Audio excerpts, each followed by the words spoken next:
मुंबईत आता 10 रुपयांत पोटभर जेवण. मानसाहेब किचन ठरणार गरिबांचा आधार. नमस्कार. CS24 न्यूजमध्ये आपलं स्वागत आहे. मुंबई महानगरपालिकेच्या निवडणुकीचे बिगुल वाजण्यापूर्वीच राजकीय मैदानात आश्वासनांचा पाऊस पडू लागला आहे. आज शिवसेना उद्धव बाळासाहेब ठाकरे पक्षाने आपला जाहीरनामा प्रसिद्ध केला असून यात मुंबईकरांसाठी एक मोठी घोषणा करण्यात आली आहे. शिवभोजन थाळीच्या यशानंतर आता उद्धव ठाकरे यांनी मानसाहेब किचन्स ही नवीन योजना जाहीर केली आहे. केवळ 10 रुपयांत मुंबईकरांना पोटभर जेवण मिळणार आहे. महागाईच्या या काळात हे मास्टरस्ट्रोक ठरणार का? पाहूया आमचा हा विशेष रिपोर्ट.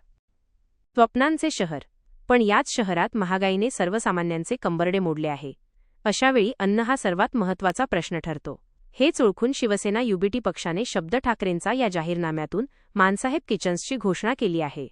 या योजनेची प्रमुख वैशिष्ट्ये: अवघ्या 10 रुपयांत सकस आणि पोटभर जेवण. शहरातील आर्थिकदृष्ट्या दुर्बल घटक, विद्यार्थी आणि कामगारांना केंद्रस्थानी ठेवून आखलेली योजना. शिवभोजन थाळीचा विस्तार आणि अधिक सुटसुटीत स्वरूप. मुंबईतील प्रत्येक प्रभागात ही किचन सुरू करण्याचा मानस.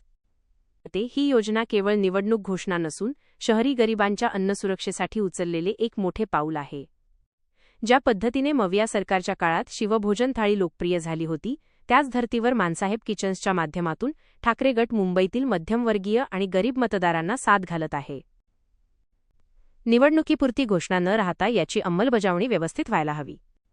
तर एकीकडे वाढती महागाई आणि दुसरीकडे सत्ता मिळवण्यासाठी दिली जाणारी आश्वासने.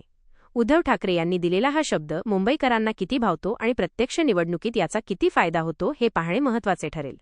मात्र तूर्तास 10 रुपयांच्या या थाळीने मुंबईच्या राजकारणात नवी चुरस निर्माण केली आहे हे मात्र नक्की. राजकीय घडामोडींच्या अशाच वेगवान बातम्यांसाठी पाहत रहा CS24 न्यूज. नमस्कार मित्रांनो, जर तुम्हाला ही बातमी महत्त्वाची वाटली असेल तर व्हिडिओला लाईक करा. अशाच ताज्या आणि सडेतोड बातम्या सर्वात आधी पाहण्यासाठी आपल्या CS24 न्यूज चॅनलला नक्की सबस्क्राईब करा आणि बेल आयकॉन दाबायला विसरू नका.